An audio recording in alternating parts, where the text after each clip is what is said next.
Okay, we're recording. 3, 2, 1. Hey guys, it's Nick, and this one's going to be a little different because instead of interviewing an early adopter of SES course, I got one of the people that helped us all find the course. So today we got Matt Tran from Engineered Truth. Thanks for being on the show, Matt. Thanks for having me, Nick. All right, so just in case people don't know who you are, although most of my audience does, just give us a brief rundown of who you are and where you've been. Hey, my name is Matt. I have a YouTube channel called Engineered Truth, where I've been helping people with their careers for the past 7 years. I have a degree in psychology and a degree in mechanical engineering. And I worked as a mechanical engineer for a couple of years and hated all the jobs I had in mechanical engineering. So I got myself fired from all 3 of them. And now I recommend people to not study mechanical engineering. What I do on my channel is I educate people about different careers, and then I sell courses related to those careers, and then I make money from doing that. And I have, I think, one of the more popular career channels on YouTube. Yep. And then so just tell us a little bit about your days as an engineer and the early days of Engineered Truth, because when Engineered Truth started out, it was an engineering channel. Yeah, which is why it's called Engineered Truth. At the time when I created Engineered Truth, I was an engineer at SoCal Gas, Southern California Gas Company, which is part of Sempra Energy, Fortune 500 company. And when I got the job there, it did pay really well, and it had a lot of benefits. It felt like a grown-up job. I had a badge. I was getting paid $22.50 per hour, and I thought that was it. I was going to stay there for a really long time, like my whole career. But what I soon realized was that working at a utility company is boring. It is more boring than you can ever imagine it to be. Imagine how boring a really boring job is, and it's 10x as boring as that. So it's pretty boring. And then at the time, I was still being a proponent of engineering because I still had hope. Like, okay, this job is boring, but I'll just get a different job in mechanical engineering. Hold on one second. I need to put on my do not disturb. Okay. Don't worry, I got video editing. Okay, yeah. So then I tried another job in engineering as a reservoir engineer intern. Again, as boring as you could imagine it to be. The most exciting part about my job was that I had to program in Excel. So I had to learn how to make programs that manipulated and graphed 30,000 lines of data. And that was pretty fun. But besides that, the actual engineering was really boring. So I got myself fired from that job too. And it was only a temporary job anyways. So then my third engineering job was HVAC, heating, ventilation, air conditioning. And that one was in Newport Beach. Bit terrible boss. And basically, the way I could describe it is you get a blueprint, an AutoCAD drawing from architects, and I just had to measure the walls and then measure the window space. Basically do some calculations on how much walls and how much window were around the whole building, and do some square feet metrics to find out how big of a heater and how big of an AC unit that building or that house needed. It's pretty boring. It's really, really boring. It's tedious too, but it's something that a computer, at the time I did it, a computer couldn't do it. Maybe now there's software that could just do it automatically, but at the time there's no software that could just do it. So then you just do it by hand. That was a really terrible job and really bad culture. So that's the main reason why I tell people not to do mechanical engineering. And a lot of the other types of engineering are just a shit. So my number one customer base on Engineered Truth are engineers because they don't like it. They don't like it the same way I didn't like it. So those are the people that I relate to the most. And so they're actually my most common customer. Which makes sense because that's how I found you a few years ago. And another thing, but wait, Matt, I thought engineering was an exciting career field. That's what my professor, who's never worked as an engineer, says. School is pretty fun. Mechanical engineering school is fun. If you think mechanical engineering school is boring, real life is 10 times, maybe even 15 times more boring than school. The exception of clubs, though. Clubs are pretty fun. I thought all of engineering was pretty fun. All of engineering school was fun. Even learning the hard math was fun. Then real life is really boring. And then In addition, the income that mechanical engineers make is not even that high. Like a lot of mechanical engineers, they'll get capped at before $100,000 per year. In some cases, in some exceptional cases, if you get a job, yeah, if you get the unicorn job working for Tesla or Apple, you'll make like 120 or 130. But the caveat is that number one, it's really hard to get, and then number two, you have to live up in Bay Area, which making 120,000 in Bay Area is like making 80,000 somewhere else. So you're not really making over six figures. Yeah, especially if you have to work in the one areas that kind of nullifies that. It's kind of the same way in Seattle or Hawaii. And give me a sec, I gotta close my door. Yeah, no problem. And so I'm kind of getting this from my roommate. He's in his last year of engineering school, and he readily admitted that his internship was nothing like engineering. And I was talking to another guy who was in high ticket closings, guy named Jason. And do you agree that the students in mechanical engineering clubs like human powered vehicle, robotics do more like real engineering work than people who actually work as engineers? Yes. Yeah. They do. The clubs are real. That's real engineering. So things like human powered vehicle, concrete bridge, canoe, whatever, concrete canoe bridge, like whatever. All those student competitions. I think ChemE has one for chemical powered cars, things like that, alternative fuels cars. All that is real engineering. That is nothing at all what you're going to be working on in real life. It has zero relevance. It's absolutely zero. That's the thing of why I recommend programming, coding boot camps more than going to school for engineering. Because when you go to a coding boot camp, what do you learn? You learn how to code. And then what do you do in real life? You code. Mechanical engineering is like you learn all this cool shit, and then you use none of it in real life. That's how it is. Even like the math we have to use, because I've noticed, like most people I don't think need to know calculus, but I can see why engineers would need to understand calculus, like what's going on there, but not be able to fucking do it by hand. Because you even admitted in one of your earlier videos, typically the software will do the heavy lifting for you. You just need to understand what the answer means. Yeah, that's exactly engineering. I think the math is completely fine. Maybe you don't need to know linear algebra. That might be beyond the scope, but the math is fine. I actually don't really mind any of what's taught in the curriculum. I just don't like how in real life the jobs suck. That's pretty much what it is. And you got to think about what's trending right now in the world. Mechanical engineering is not trending. Aerospace engineering is not trending. It will probably never be trending because those problems have already been figured out. If you want to be really on the scope of how to make like really good money doing something technical or having a lot of input into the world, a lot of contributions, you have to do something in tech, not in engineering. And by tech, I specifically mean like programming, data science, things like that. Oh, there we go. But Matt, that's not what my professor says. How could you go against these esteemed professors, these leading thinkers?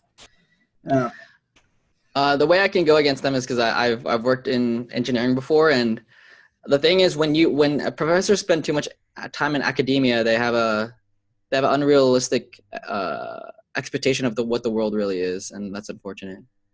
Yeah, and so kind of segueing from that, like I started watching you when you were an engineering channel, and then I kind of stopped because I noticed you gravitating away from it.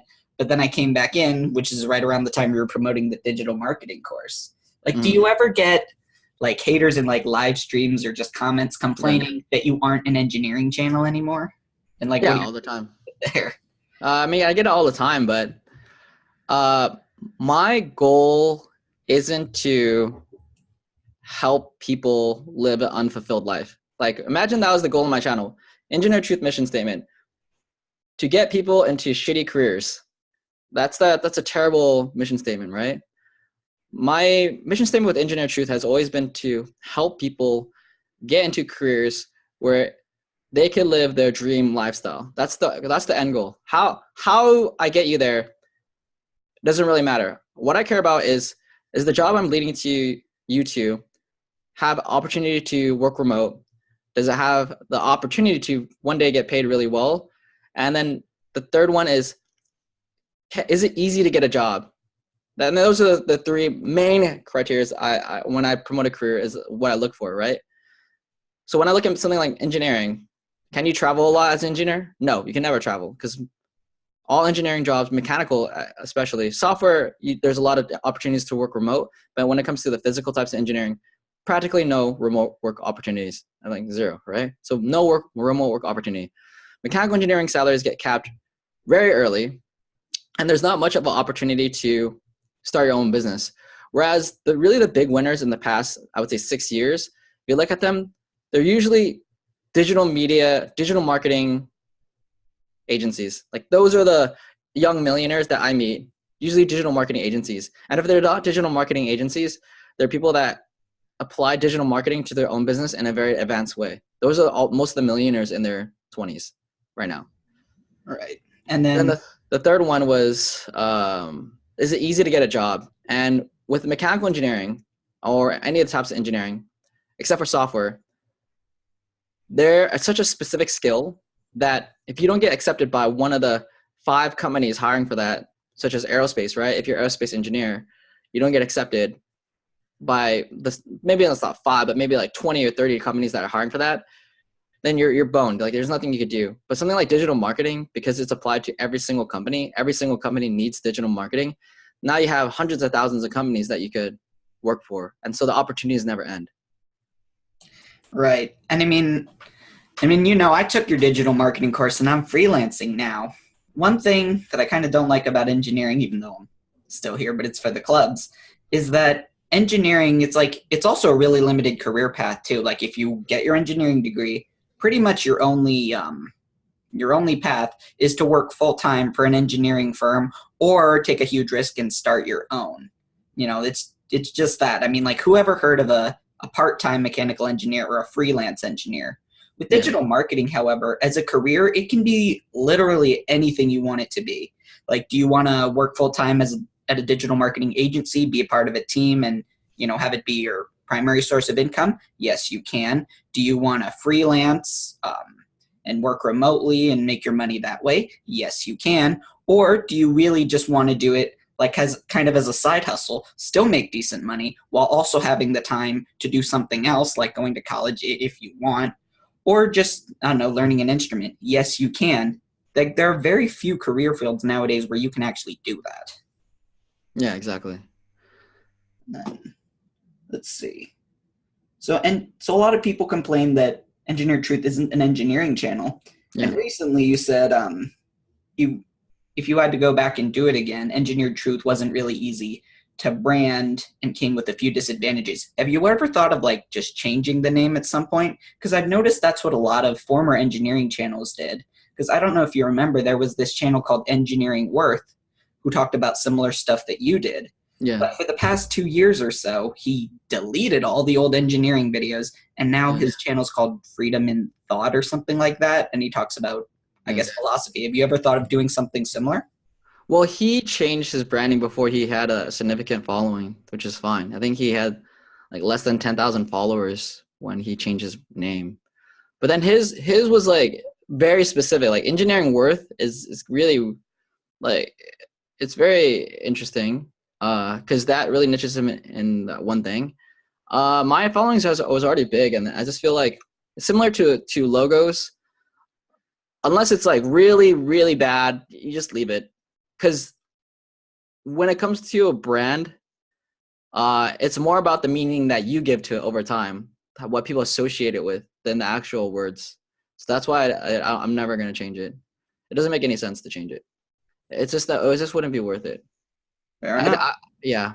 That's what, with my new company, Remotize, which is the job board that I'm making with my team, that's why I was very careful with the name. And I was very careful with how long it should be and whether it sounded appropriate or not. But I think everyone needs to make that mistake. It's a what we call stupid tax. You just make those kind of mistakes.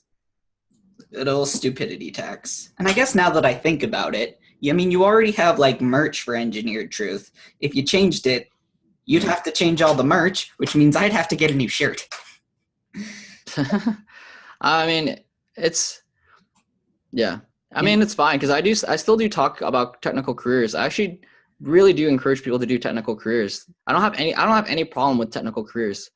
So the thing is, I still talk about cybersecurity and data science and web developer stuff, and I do enjoy promoting those careers because I think the opportunity that those careers offer is a lot better than mechanical engineering. So I don't really mind talking about the technical careers. I'm very confident in my opinion about mechanical engineering. And the people that say like, "Oh, you're discouraging people from becoming engineers," like who's going to make the bridges and who's going to make the the highways and shit like that. Look, like there's more people graduating with engineering degrees who will never use it than there are available engineering positions. There will always be people going into those fields to maintain them, to keep building upon that. It's not something really we have to worry about. I would say there's too many people graduating with engineering degrees and not enough positions open for them. I can pretty much guarantee that because I graduated top of my class and I still have problems getting a job. Then that's with 2 internships under my belt. You could imagine how many people don't have a 3.75 GPA and 2 internships, and imagine how difficult it would be for them to get a job. Yeah. And plus as well, one thing I've found is like the real engineering jobs that people actually do need, like to build bridges, that is like an incredibly fucking small minority of the actual jobs. It's like Yeah, every engineer I've talked to who has actually worked as one will readily admit that for one real engineering job where you actually are designing and testing stuff, there are like thousands or several thousand more that are like glorified data entry or unskilled work. And yes, yeah, we do need people to maintain the roads and bridges, but we don't really need a fundamental redesign, at least not for a few years. So most of that work is really just like grunt work, pour cement, reshape it, that type of thing. And you'd argue that's yeah. construction, not necessarily engineering. Yeah, it's mostly construction. Yeah, people that comment on this usually, number one, don't know what they're talking about, or they are engineers and they're in denial about how shit it is. Well, they are. I wouldn't say in denial, but naive. Like the people that we've gotten in digital marketing make way more than make way more money than mechanical engineers do at this point, right? Like Cynthia and Karen, they make way more than a mechanical engineer would. And the thing is their income is still going to go up significantly every year, like minimum like 20% each year, because that's how digital marketing works. Find me a mechanical engineer that's making 25% more or 20% more, in some cases twice the amount they made last year. You're not going to find one. They're going to get like shitty 10% raises, maybe like 15% if they move to a different company. And that's at best. Most times when mechanical engineers stay at the same company, they get a 3% raise or 5% raise after each year. Like it's a junk career, and some people are in denial about it, but that's fine. That's not my goal with Engineer Truth, not to guide people toward junk careers. Yeah. And then another thing, it's like they're making, well, it depends on who you talk to, but most of the digital marketers who took your course when it started are making like, 60K a year or more. But the thing is, they did that in 2 years. Yeah. You know how long most mechanical engineers or most other engineers have to work to get that? You got to do it at least a few more years. Cynthia's already just like exponential, then she's really still just starting out. And I guess moving on to digital marketing, for those of you who don't know, for the past few years, Matt has been promoting a digital marketing course, which I am an alumni of, with his business partner, Seth, who was the guy who created the course. So tell us, how did you meet Seth and like start working with him? Yeah, so Seth cold emailed me a couple years ago. And then he said, "Hey, I made this course. They could get people a job in digital marketing in a couple months, and they'll make $60,000 a year after a year." And I thought, yeah, that's bullshit. That's not how things work. But I said, you know what, whatever. Like, I have nothing to lose. I was only making like $4,000 a month for my YouTube channel at the time. I said, forget it. Like, why not, right? So then I interviewed Seth, and many of you bought the course from Seth's original interview that I did with him more than 2 years ago. And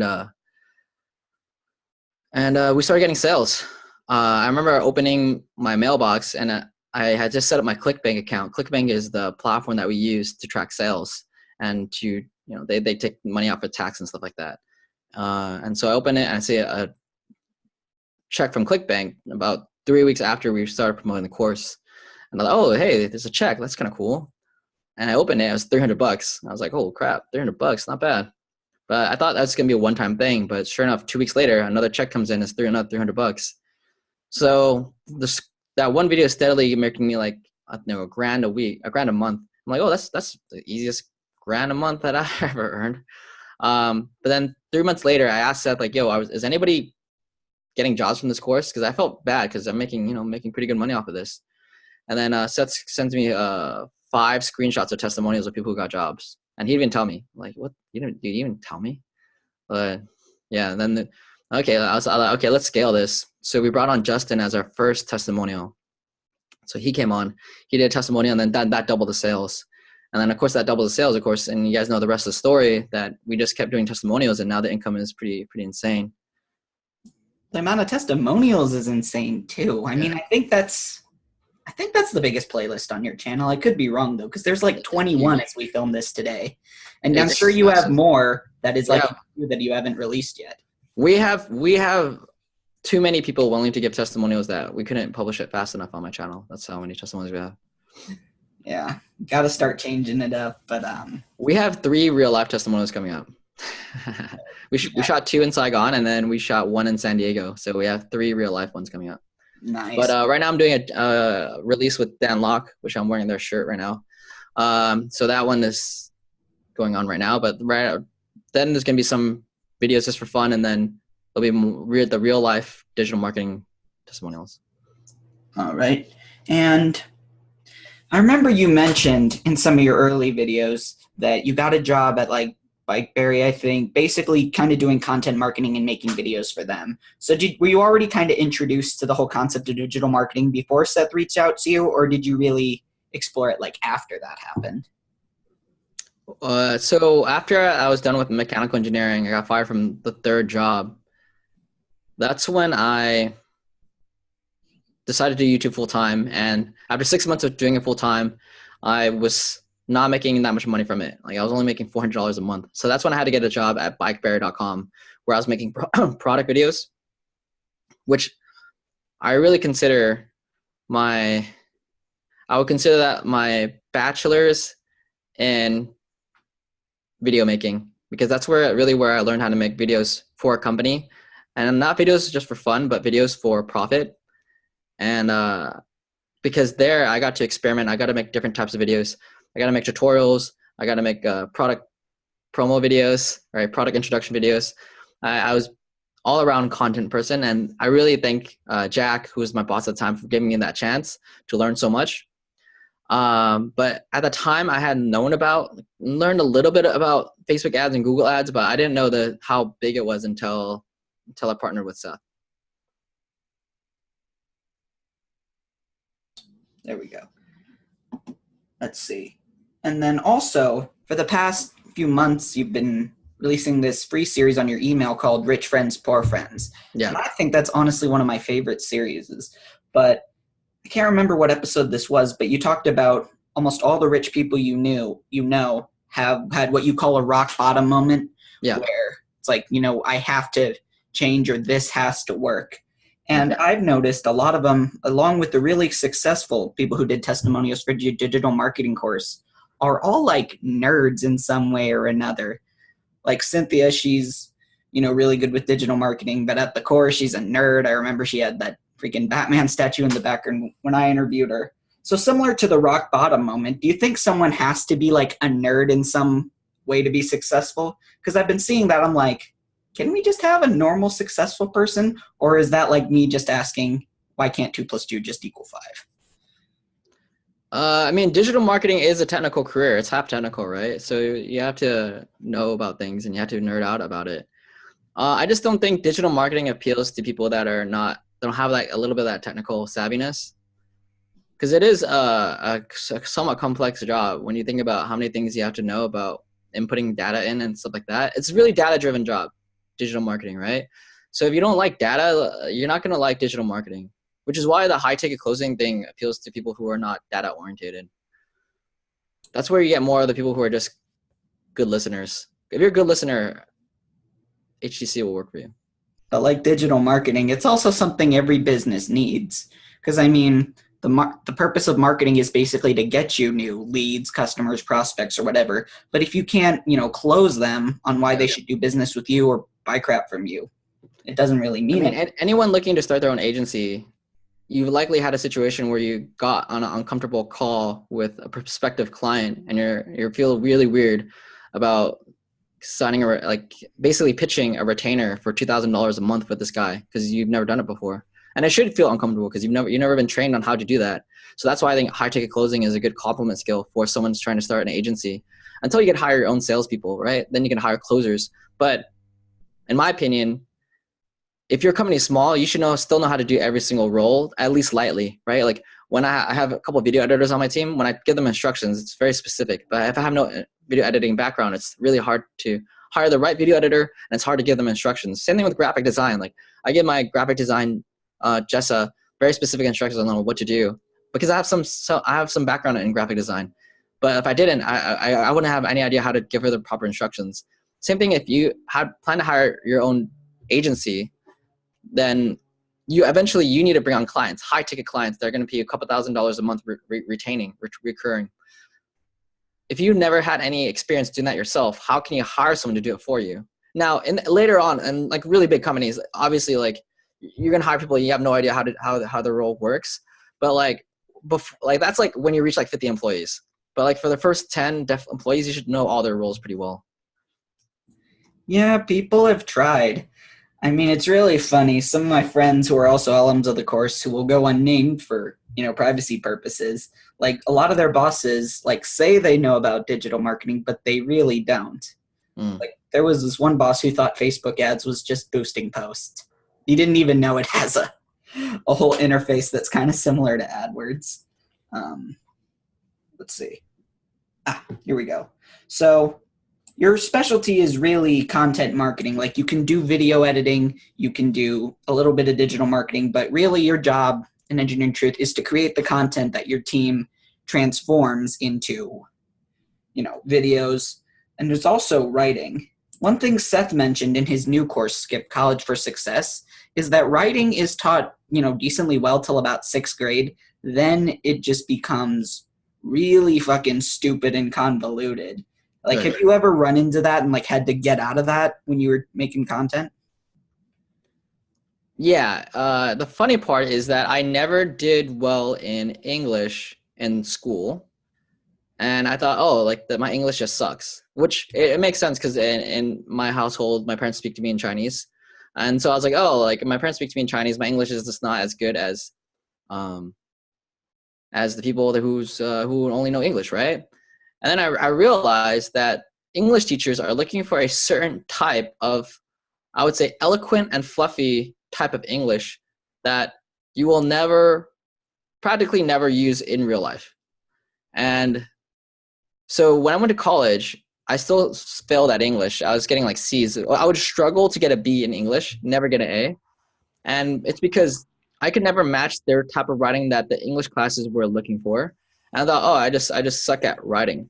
But then I started reading a lot of books, such as The Game right here. You saw me use it as a stand. Oh, I also have Harry Potter too, using it to hold the microphone up closer to my mouth.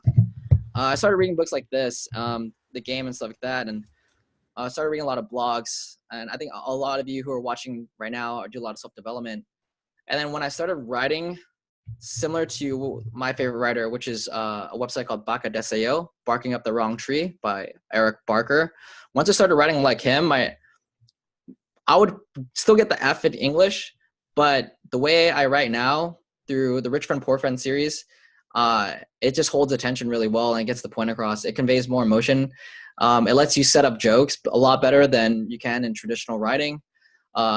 It's also just easier on the eyes because with traditional writing and essays, just imagine someone wrote a block of text on the Instagram post, right? When you see that block of text, you're like, a block of text, that's nasty. You wanted to see it spaced out so that your eyes could just flow through it faster than having to go back and zigzag back and forth through this text. So once I started writing the same way I speak, my communication improved. And at the end of the day, writing is for communication. But it has to be rigorous, not because real life is rigorous. It just has to be rigorous for the sake of, rigor. That's what my professors say. You'll never use that kind of writing in real life. And if you do, well, you may. Only if you be like a doctor or something like that. Or like you're hard to write textbooks or something. I don't know. But the people that write like that, they instantly get an F in my book. So we recently just hired a content writer for Remotize. So Remotize, as I mentioned earlier, is the job board that my team and I are making focused on remote or partially remote opportunities. You guys can check it out at remotize.com. I'm sure Nick will put a link. But when we're hiring a content writer, we put a job posting on a competitor's job board just to see what their funnel was like and see what their service was like. So we received 180 applications, and the people that had the worst applications are the people who had a master's degree. A master's degree in communication. Think about that. Oh, and they're also, in some cases, summa cum laude, undergrad English, master's in communications, just master's in communications, right? But because the way they wrote was like posh, it's like, dude, I imagine you're reading. Have you ever read an article and you're like, man, this reader thinks they're so highly of themselves. Like it's so eloquent and they're using like big words and they're like almost like the way they're talking about it. It's just like, they're like from the UK and they're drinking tea or some shit like that. Like it's so posh and it's so almost condescending because they're trying to sound so smart that it's annoying to read. And that's exactly what the way you would write if you got a master's in communication. And to the point where this one girl, I think she applied for the position, and to make sure I saw her application though, she commented on my Instagram and she said, "Your search for a writer stops here."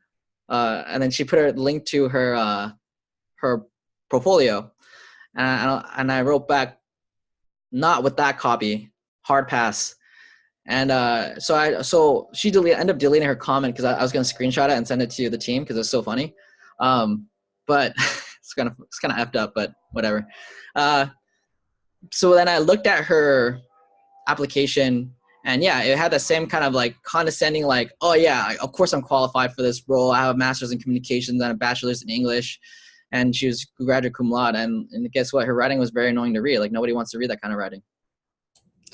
Oh my God. Hey, colleges, can you start being useful? Yeah. Oh, no. Wait. Don't start being useful. It puts a premium on people like us. Never mind. Yeah. I mean, that's why many of you want to learn copywriting, right? And then imagine if school just taught you copywriting. None of you would be willing to buy a copywriting class right now. But on my YouTube channel, a lot of people have been requesting like more videos about copywriting. And you know why? Because it's not taught in school. The sad thing is that unlike digital marketing, because digital marketing's constantly changing, because I kind of sent Seth and you kind of a meme about this. It's like, okay, class, today we're going to talk about Google Plus and how you can advertise. Professor, that shut down last week. Well, there goes my lesson plan. But, that's digital marketing. Copywriting, it's pretty much the same as it was in the 50s, like you are writing, and the fundamentals of persuasion are still the same. So that's something colleges could teach if they wanted to, but they still don't.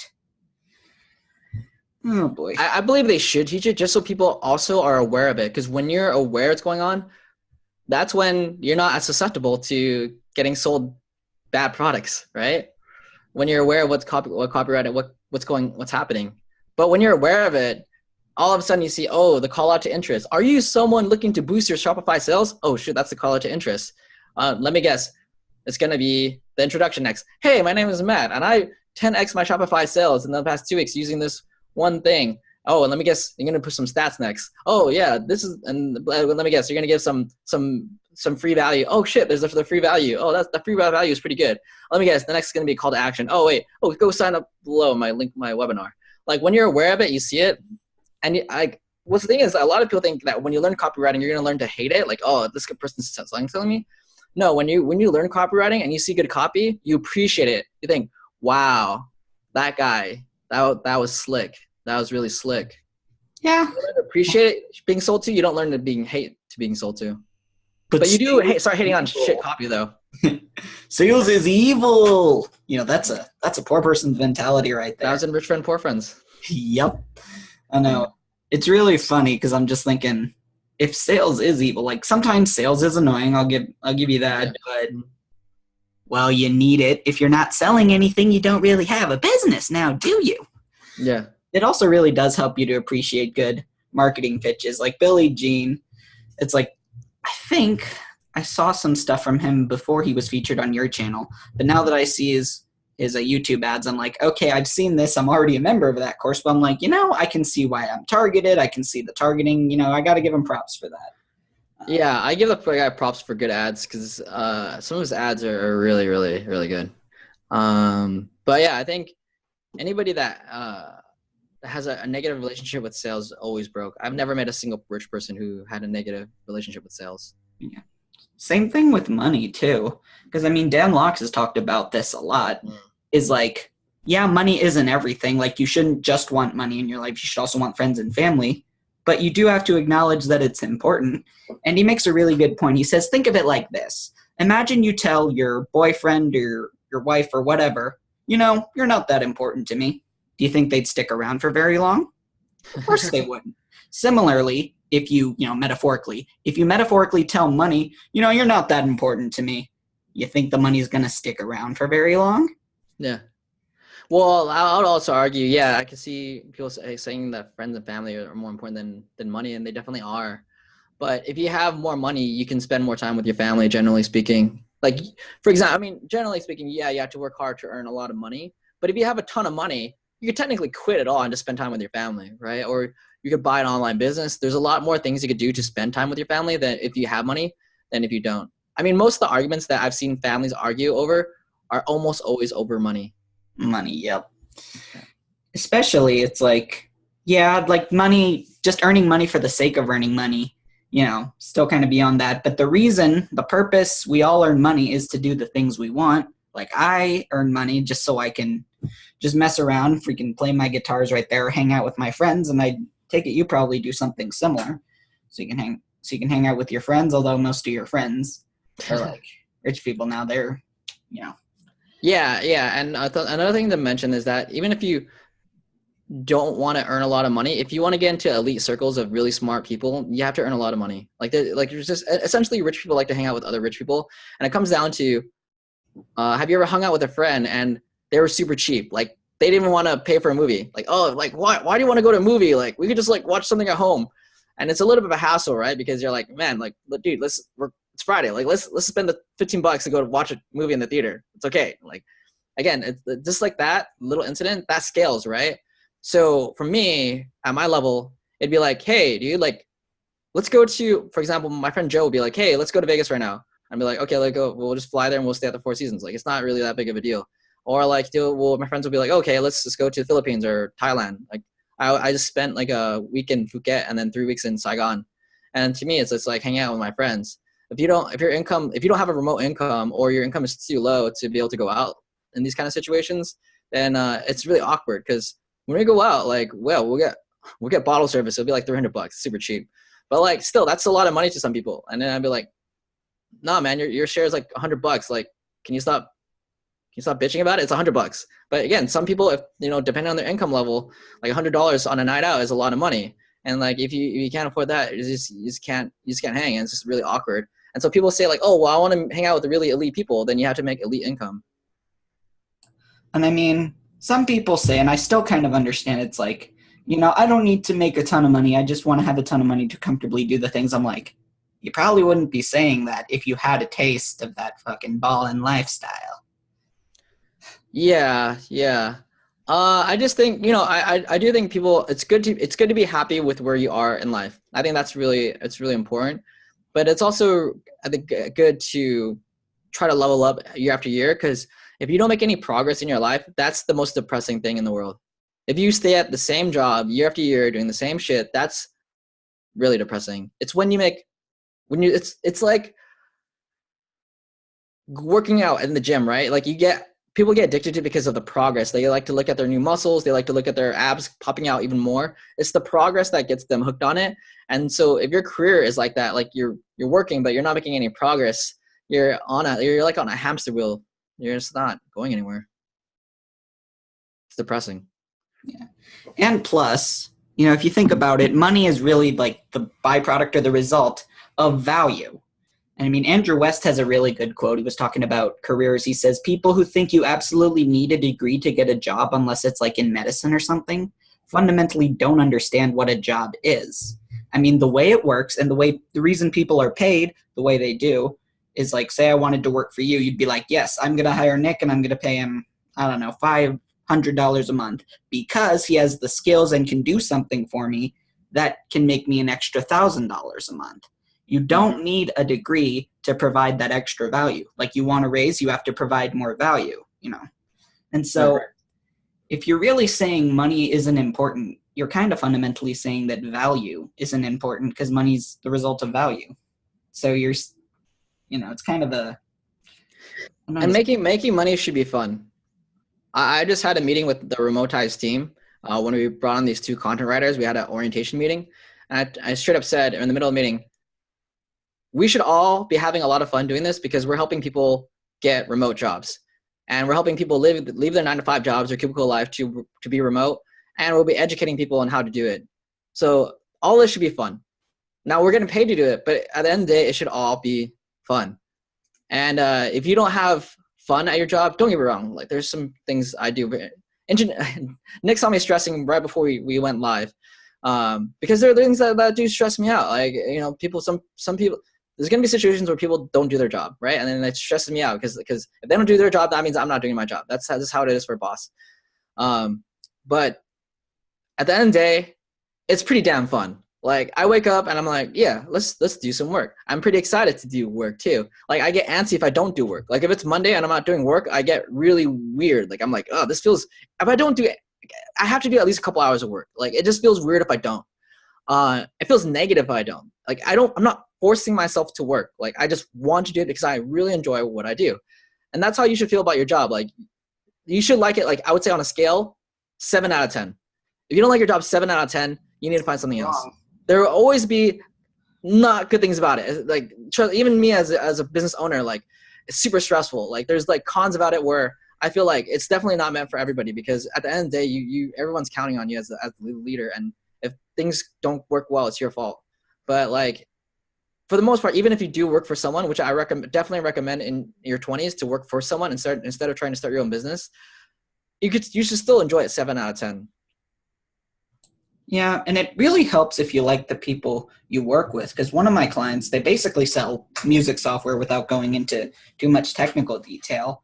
But like he really doesn't know too much about digital marketing and he doesn't care about like the click-through rates. So instead of doing like that long 10-page report that most people don't really understand or care about, I just do like this where I jump on a Hangouts or a Zoom and I have a little PowerPoint. I'm like, okay, we spent this much on ads. They generated this much in revenue. So that's the good news. The bad news is that this keyword isn't doing as well as I'd like. I'd like to try this new keyword. And, you know, my client really likes that. And he said, you know, I did some experiment that didn't quite go really well. But this guy's like, you know what? It's fine, Nick. You got this. And it's really nice working with you because you're a musician. You're really responsive. And so when you're paired up with the right person to work for and someone you can actually learn from, it's really nice. And you really do learn to appreciate that boss or that client or whoever it is.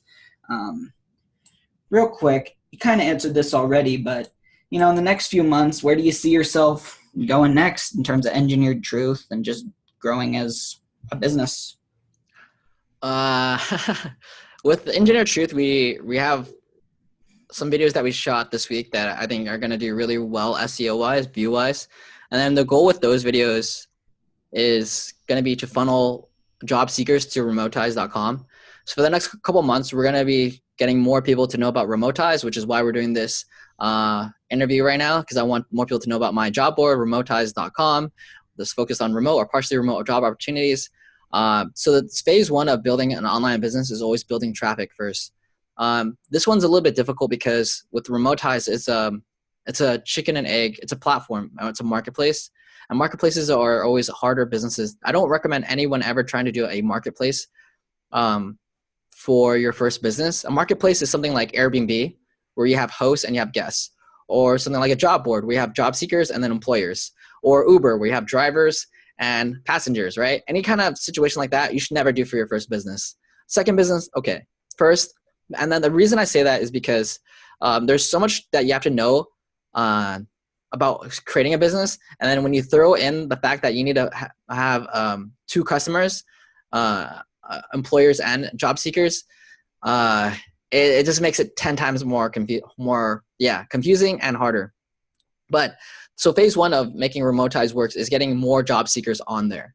Once we have a good amount of job seekers on there, then we can start advertising toward employers. So with Engineer Truth, the goal is to funnel job seekers to remotize.com, have them apply for the jobs there. Then to keep them on the page, because to rank a page well on Google, 2 factors you have to do is reduce the bounce rate, which are the people who click on the page and then just leave immediately. And so our bounce rate is pretty good. It's about 40% right now, which I'm pretty happy with. But ideally, if we get it 30%, that's really good too.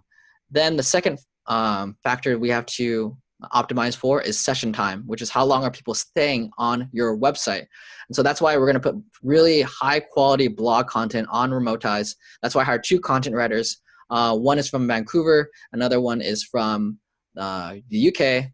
Very talented women at writing. So I'm really excited to bring them onto the team. And they're going to be writing a lot of how-to blogs and a lot of editorials about remote work. So it's going to be a really, really good content-rich website. And that's going to be our differentiator. Then the next thing is I'm going to start a podcast for Remotize that will be focused on employers. So I'll be teaching employers how to hire remote employees, why it's so good, and teaching them through stories. So I'm bringing on some of my friends who either hire remote employees or they quit their very high salary corporate job to go remote at a fraction of their previous salary. And so teaching people through stories through the Remotize podcast. That's what I'm working on the next couple months. Nice. And kind of one last thing I kind of wanted to get your opinion on, since you are a business owner now. Yeah. A few years ago, I was watching something, and they had Mark Cuban, the guy from Shark Tank, and they were talking about like hiring and firing. And Mark said, personally, I'd rather be the person getting fired than the person who has to do the firing, because if I have to fire you, like as an employee, it means that I failed just as much as you have and probably more. Do you agree with that? Because yes, it also means since you're the owner, you have the responsibility to train someone and make sure they can do their job. But at the same time, there are people that aren't like, they're just lazy, non-responsive. So what's your take on that? Yeah, I put the accountability as a business owner is, at the end of the day, is always on you. If you chose someone that was lazy, you chose someone that was lazy, right? Like at the end of the day, you create all the systems and you create all the structure. And if you, for example, if someone is demotivated, chances are equal amount of responsibility is on you as the owner. It's really, being a business owner isn't just about paying people and sending them instructions. It's about getting them motivated and excited about working on the project, and then also sending very clear instructions, and then also knowing that people will always try to slack. That is just how people are. Like people will always try to slack a bit. And for me, I try to make everything relaxed with Engineer Truth. And then what I found was that when you make things relaxed, you don't give people clear deadlines. They're like, oh, I'll just get this done whenever. And like, that's not good. Right. So even me, like I'm learning about people, like, okay, like I sent you this a couple days ago and it's been a couple days, like it should be done by now, but I didn't set a deadline. Right. So is that my fault for not setting the deadline, or is it my fault for setting the expectation that they should know that they should get things done within a couple of days? But for me, it's just a balance. Like for me, I'm like a really nice boss, but then if you don't do a couple instructions in a row, I start messaging you like, hey, like what's going on? You're supposed to get this done and this done and this done. It's not getting done. What's up? And recently we hired a new video editor, and in the beginning he had problems because it's a very basic structure.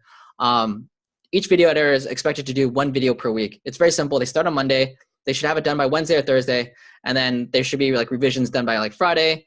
And if anything, it could be done by like next Monday or Tuesday. It's very, very, very simple. 1 video a week. But he wasn't doing his 1 video a week. And I think the situation was I had my senior video editor explain the system to him. And for whatever reason, in that passing of information, like almost like telephone, right? Like me, senior video editor, and then him, something was lost.